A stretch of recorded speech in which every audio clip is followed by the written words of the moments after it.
Hello, everyone. Hello out there, Cheese League Baseball fans. I am your Commissioner Greg, your announcer for the whole entire season, and I am here to let you know about the playoff schedule.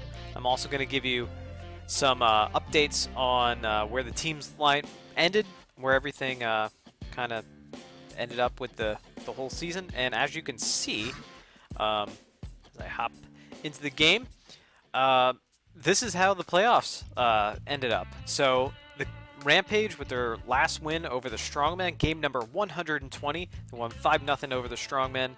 That sealed the deal for them. They're second place in the Cheddar division, so didn't have to come down to run differential or anything like that. So pretty great out there, Rampage fans. It really was, Rampage and Grazers throughout the whole season. They seemed like the top two teams, especially early on, I should say. Seemed like the top two teams, and the Steamrollers just came out of nowhere to me, and they just kept winning somehow, which we'll kind of get to. It's really interesting once you look at their team stats. But so that's how everything looks. The Steamrollers ended the season 14-10. See that run differential plus 30. Rampage ended the season 13-11. Grazers and the Colonels were both 12-12. They finished at 500, just 2 games back though. And then unfortunately the Strongmen 7-17, negative 35 run differential. That's a rough look for them. In the Pepperjack division, Marauders, of course, just continue to dominate, and they especially dominated through the last part of the season. The Olympians kind of, they lost a lot of games over the past, I would say, 10, 15 games. They were on the losing side quite a bit. Nonetheless, they were still 14-10, same winning percentage as the Steamrollers. Not as much in the run differential category, but that's how they ended up. Feud and Fowls and the Warblers, again, 12-12, both 500 teams. Warblers roughed it out, negative 28 run differential. That's how it played out for them. And then the Whalers 9-15, and that's how the standings stacked up. Let's hop into the league leaders. Of course, we're not looking at the playoffs. We're looking at the regular season. So this is how everything ended up. The regular season, our league leaders. Raina McLongthrob at the top, our batting champ, 452 average. Nipping at our heels, Tony Austin, and then Class Sparks, 2 Grazers right there too. Then you look at Pruitt and Baker from the Rampage, and then you see Marcos Lester there as well. So pretty good stuff. A lot of those teams were right there in it at the end, and you can see why, because they had some pretty heavy hitters. Home run, our home run champ, Kellen Moran. Actually, 2 fouls at the top. Kellen Moran and Marcos Lester at the top of the home run category. That's pretty cool. Ralph Briggs, of course. Briggs kind of came out of nowhere. Kind of averaged. I think he's like right around 260 or something like that. But he hit a lot of home runs, as it turned out. In terms of runs batted in, our RBI leader was Banjo Crane for the Steamrollers. And Tony Austin, another, he's up there again. And same thing, Marcos Lester's up there again. And a pair of Colonels there. You see Jeffries and Aldo Davis as well. So good looks there for them. Cade Durham out down here gets the nod from the Whalers side. So that's good. Aside from Briggs, Neil Shaw was ahead of the RBI category for quite a bit. And then I'll be honest, the Olympians didn't score too many runs when it really came down to the end of the season. They didn't score. They were really, really heavy at the front of the season. Scored a lot of runs, but not so much toward the latter part of the season. Anyway, on base percentage, Annika Proctor from the Steamrollers at the top there. Same thing with Aldo Davis, and then Raina McLongthrob is there right in the top 3 as well. Slugging percentage, Marcos Lester, he's up there, of course. Aldo Davis, and then Vicente Jeffries too. Jeffries doing quite well there for the Colonels. I actually thought the Colonels might make the postseason. they were playing pretty hot there for a while. And then, you know, OBS there on base slugging, Aldo Davis and Lester up top. Annika Proctor is there as well. In terms of hits, Tony Austin and Raina McLongthrow both had 33 hits. Kellen Moran, of course, with 31. Joy Trickster up there with 29 hits. So that's pretty cool. Extra base hits, we had Lester and Pruitt up top. Jeffries, Aldo Davis up there as well from the Colonels. Strikeouts, not something you want to be at top of. Ralph Briggs struck out quite a bit. You know, if he wasn't striking out toward the end of the season, if he wasn't striking out, he was hitting a home run. So kind of had like the Giancarlo Stanton kind of disease, I guess, where you either strike out or hit a home run. Then Julian Park, he struggled with strikeouts all year, and something that Marauders might want to keep that in mind as we head into the postseason. And then these are some more stats: runs scored, Lester on top of that. Stolen bases, Langston Ali from the Strongmen. You know, Strongmen aren't on this list, aren't represented a lot, unfortunately. They had a rough season, but Langston Ali up there. Randy McLongthrow had 11 stolen bags. And then caught stealing, pair of Strongmen up the top there. So let's look now at pitching. Finley Oldham, he ends the season with 5 wins. He also is the ERA champ with 1.36 ERA. That's pretty darn good. Shoutouts to Muhammad Humphrey too, out of the Fowls bullpen. Pitched pretty well. I actually think Muhammad Humphrey's a long man, isn't he? I think so. Dainty Simons had 4 wins since like the first week of the season. He's just kind of been on there the whole time. Harmony Sigurd pitched quite well for the Colonels too. I'll say that through the last part of the season. Kind of disappointed not to see her in the postseason, but that's how it goes.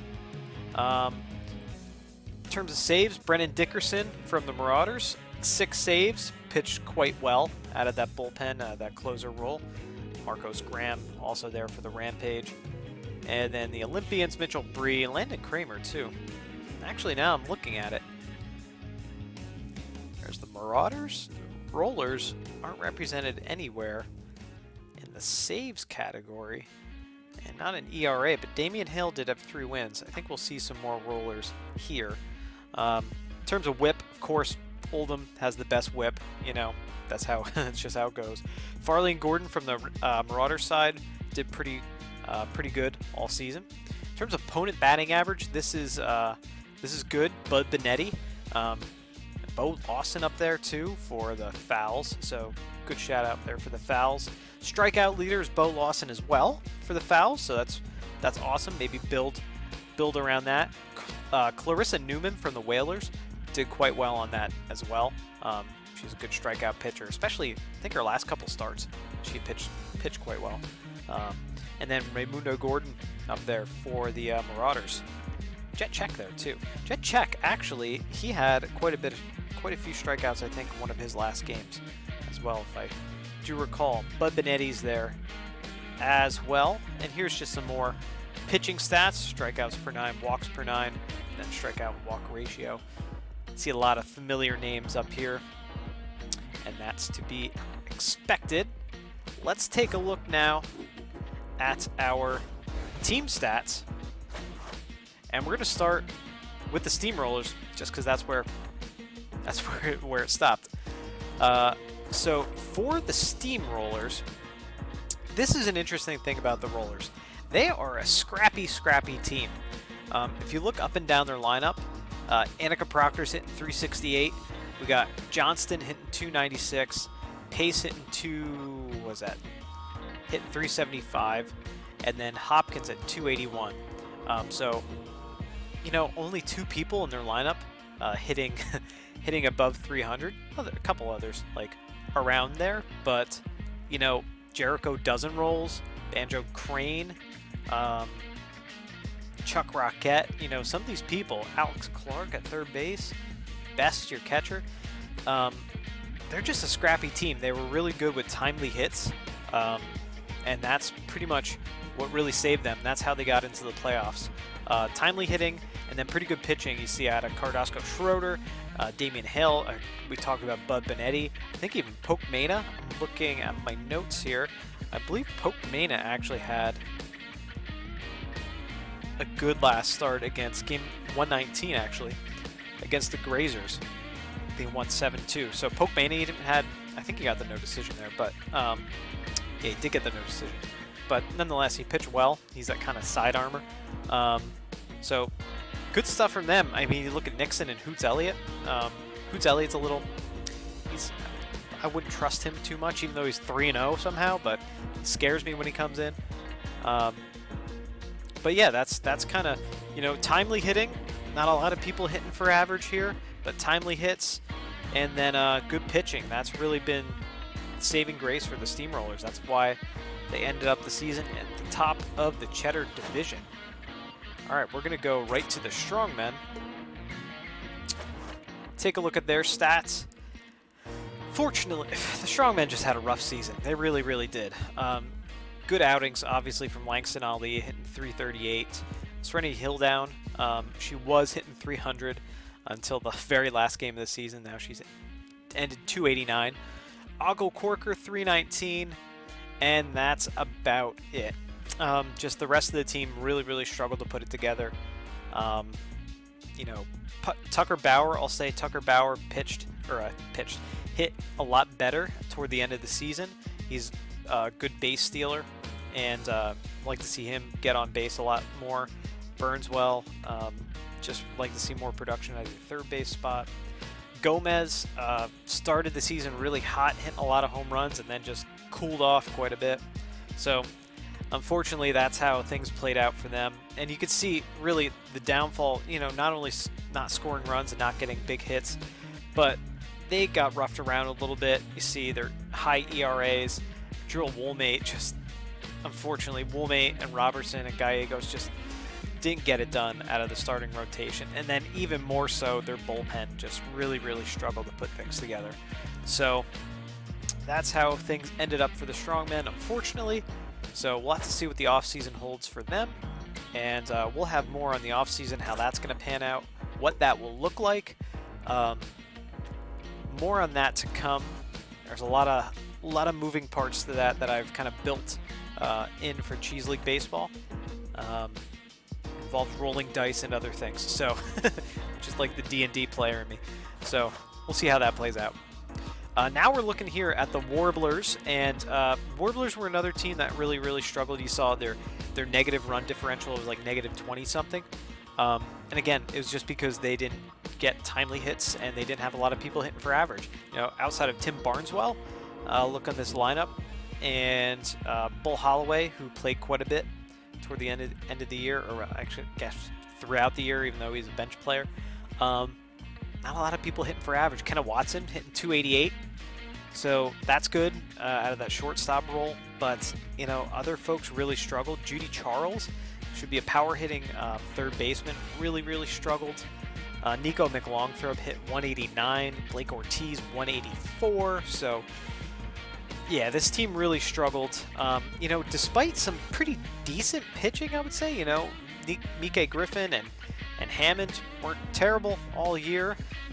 ERAs are a little inflated, maybe not so much for Hammond, but just really couldn't put things together. I would say not getting those big hits when their pitchers really needed it. That was pretty much their downfall all season. So hopefully they can come back next year and be a force to be reckoned with in that Pepperjack division. Whalers. Another team here that struggled all season. Just really, really struggled. And you look up and down this lineup, nobody's hitting over, well, no, I shouldn't say nobody. Cade Durham had a good year, 348. He's the only person in this lineup hitting 340 above 300. Jose Sicily, one of the better hitting catchers in the league. I would say outside of Marty Hull, probably. So he hit pretty well, but I mean, outside of that, just this lineup really struggled to put things together as well. Jasu Rounds came off honestly, he didn't play off the bench. He was a fixture in their lineup for most of the season. He hit 286, so we'll see if he gets the starter role next year. But yeah, I mean, they struggled too getting those timely hits. They had good pitching from Lenny Downhill, pitched pretty well all year. You saw Clarissa Newman, strikeout leader. So that's just how it goes sometimes. If your pitchers don't get the run support, then they're not going to win ball games. You're not going to win ball games as a team. Feud and Fouls. I had a lot riding on the Fouls at the beginning of the season. I'll tell you what, they kind of disappointed me. I was looking at their lineup at the beginning of the year, really hoping that Taylor Schmidt would have a better year. Really looking at players like Oliver Hanna to have a better year, Rod Slow to have a better year, and they just kind of didn't put it together. Now, it's not to say Kellen Moran wasn't fantastic. Carmelo McForsham, Mello, he was great. Marcos Lester, obviously, was fantastic. Moran, of course, the home run champ, and number 2 right there with him was Marcos Lester. So, I mean, you look at their bench, too. Noggin did the work. Wallace did the work. Keegan Parks he only played 4 times, but he got some hits. So they're pretty good. I think their lineup, they have all of the pieces pretty much there. Their starting rotation needs a little bit of work. Woodland Brandt should be their ace, 0-4. We're looking at Buzz Rice, did not get it done. Muhammad Humphrey did. He's their, like I said earlier, he's their long man. He did quite well. Once you got into, Arcane Melton and Ryan Kruger, those 2 were pretty much lights out of the bullpen. So their bullpen good. Starting rotation needs some work.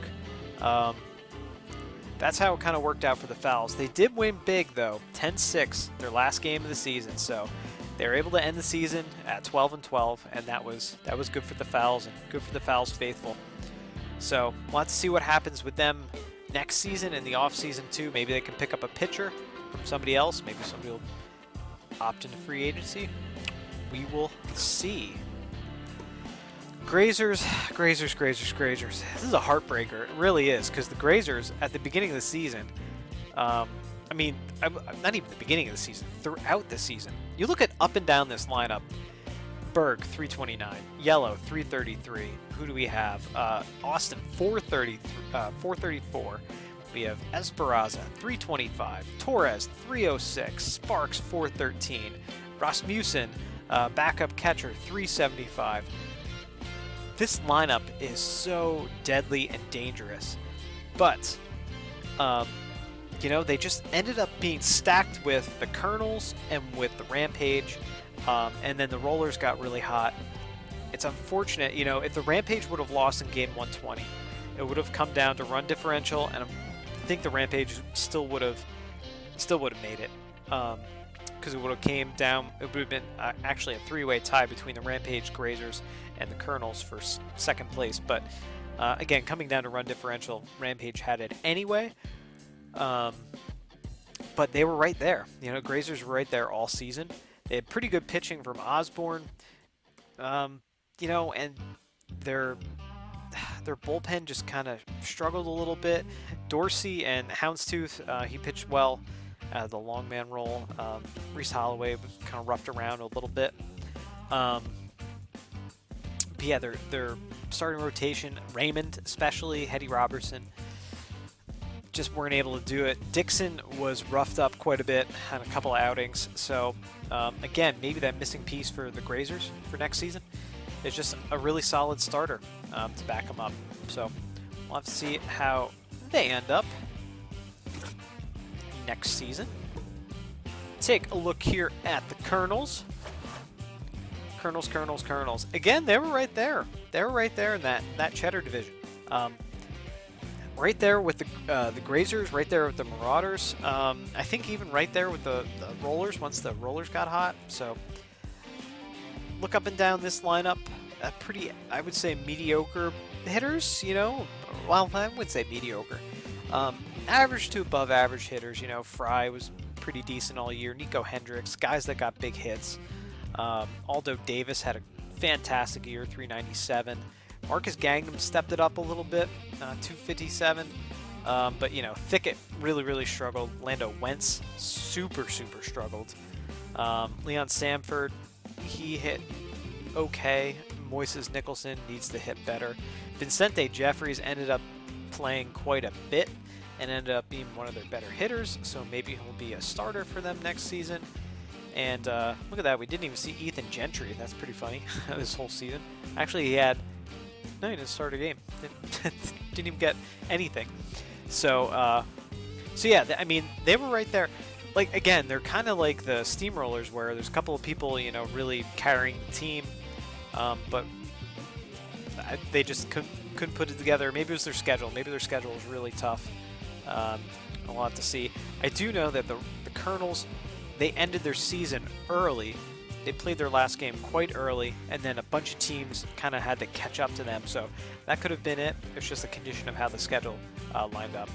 But, I mean, Harmony Sacred, like I said earlier, I would have loved to see her in the playoffs. She pitched quite well throughout the season, despite that 6.14 ERA.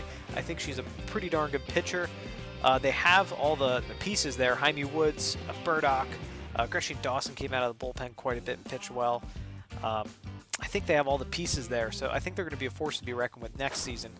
Let's see how the offseason and everything lines up.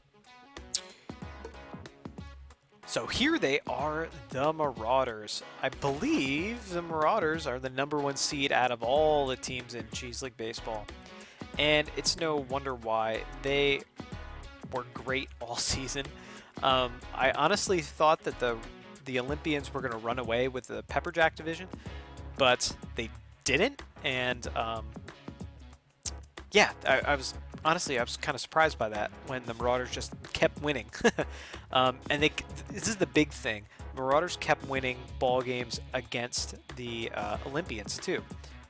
So that's big, and against other teams in their division. So obviously, Raina McLongthorpe, your batting champ, 452. Lila Quinto started hitting a lot better, 289. Joaquin Buck was hitting well. You look at Gentry, you look at Xerox Liu, Wilder Plows. You wish you would have had a little bit better outing from him. Fuller, especially better outing from one of your outfielders, your key piece of that outfield, hitting 161. Almost kind of reminds me of like a Brett Gardner in a way. Julian Park strikes out a lot, strikes out so much. And then Tater Pepperonis should be a better hitting second baseman than he is. So, everything resets in the playoffs, so we'll have to see how the Marauders perform in the playoffs. But they were helped, especially from their pitching. Farley, Yoft pitched really well all season. Raymundo Gordon pitched exceptionally well. Grayson Watts pitched well too. And then we had, out of the bullpen, Odell, and then Dickerson, of course, is the saves leader this year, so he's kind of lights out once he comes in. Von Crum, little roughed up this year, but yeah, got some good things happening on the Marauders, for the Marauders. So we'll talk about them and who they play when we get there. So that's how they stack up. On to the Olympians. And the Olympians, like I said, I thought they were going to run away with that division because they were hot right out the gate. Great outings by Bernal. Gertie Booper did quite well. Joy Trickster, Marty Hull did quite well. Look up and down that lineup. 333 for Mullins, Panada 292, Shaw 292. Once you get down to Fowl and Bowles, that's where their lineup, those are 8 and 9 hitters all day long. That's how it just kind of pans out. Got good things happening out of the bench from Gettrecht. Unfortunately, Sims and Zuniga and Evans, not so much, but that's how they end up. But the main thing for the Olympians was their pitching, and was Finley Oldham pitching a lot. 5 wins. How many games did he start? He started 6 games. He got the no decision in one of them. So he's 5-0, 1.36 ERA, just absolutely filthy. Look at that whip. Look at the whip of all these pitchers. I mean, they're pretty good despite some inflated ERAs there. Adeline McClary pitched really, really well. Bugles got roughed up quite a bit in his outings. Wilder Bobbert was not. I think Bobbert pitched. I'm looking at my notes. Bobbert pitched Wilder Bobbert pitched game 113 against the Marauders. And that was, I believe, the game that the Marauders locked it in. And yes, it was the game that the Marauders locked in for sure, that they were the Pepperjack leaders. And as soon as I saw Wilder Bobbert against Chip Oliver, both pitchers, they were 0-1 and 0-2 at the time, respectively.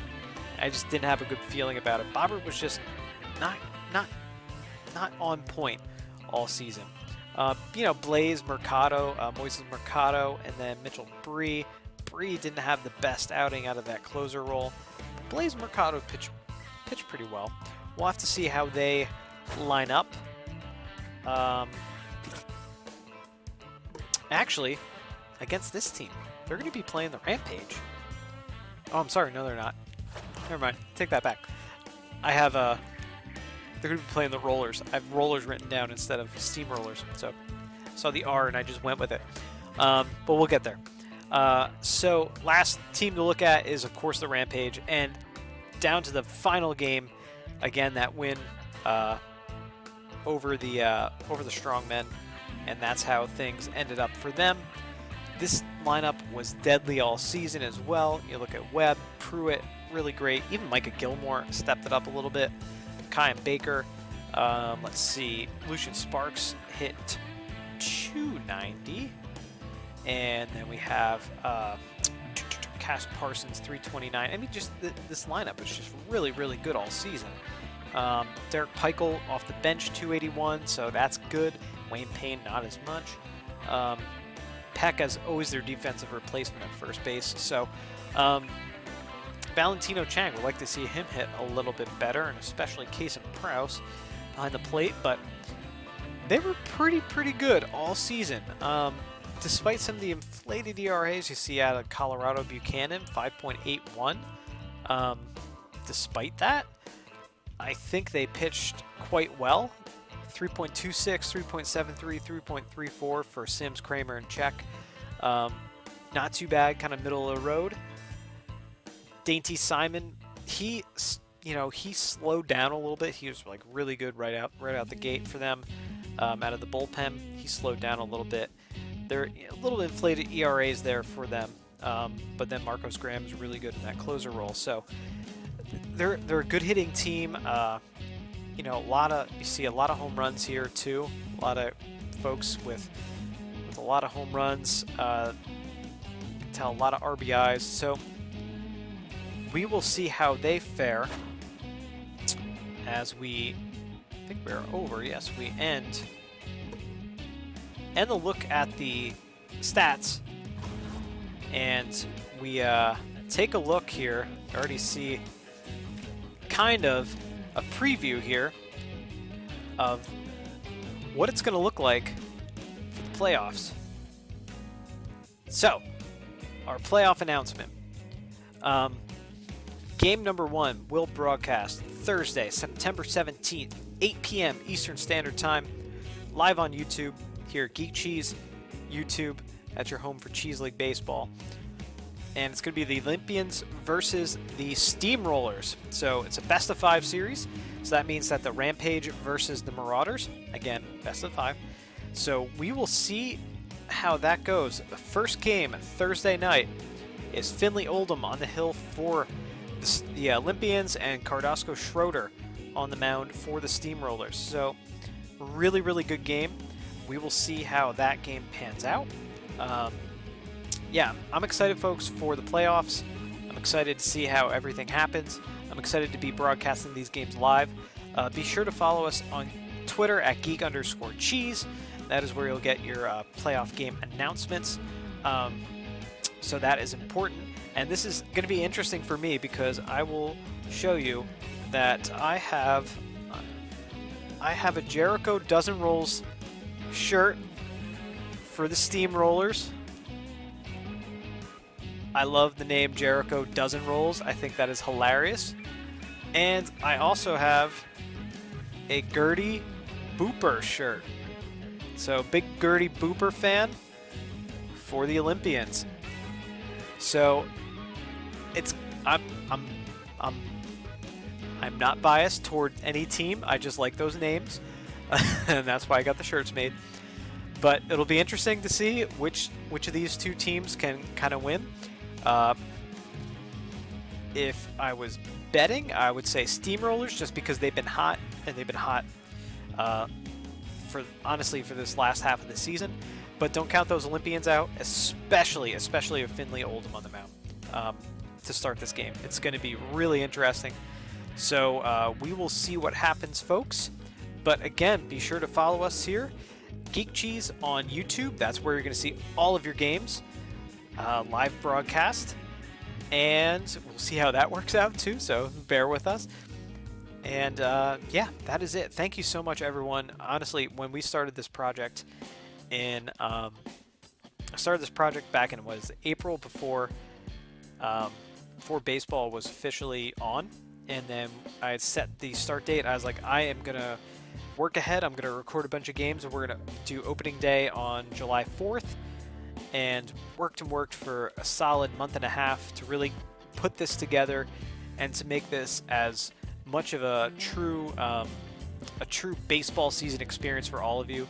Because I was missing baseball terribly, obviously, at the beginning of the season.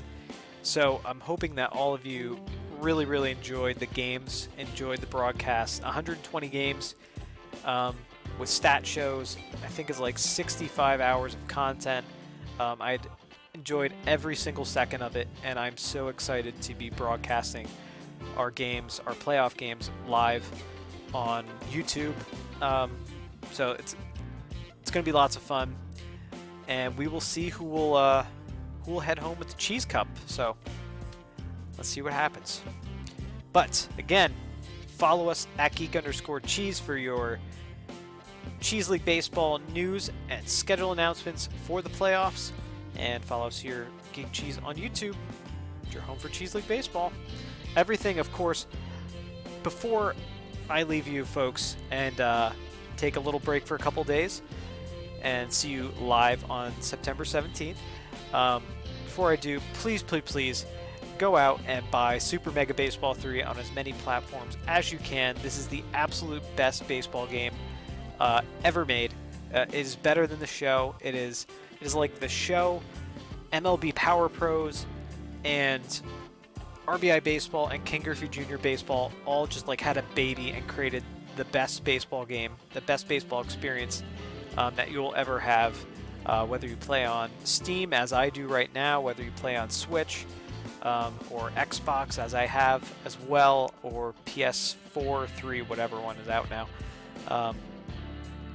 Just honestly, just buy this game. It is so much fun, and you'll just have a blast with it. I have, and it's fantastic. And there's going to be some winter stuff that I'm doing on Super Mega Baseball 3 as well, so more news on that to come.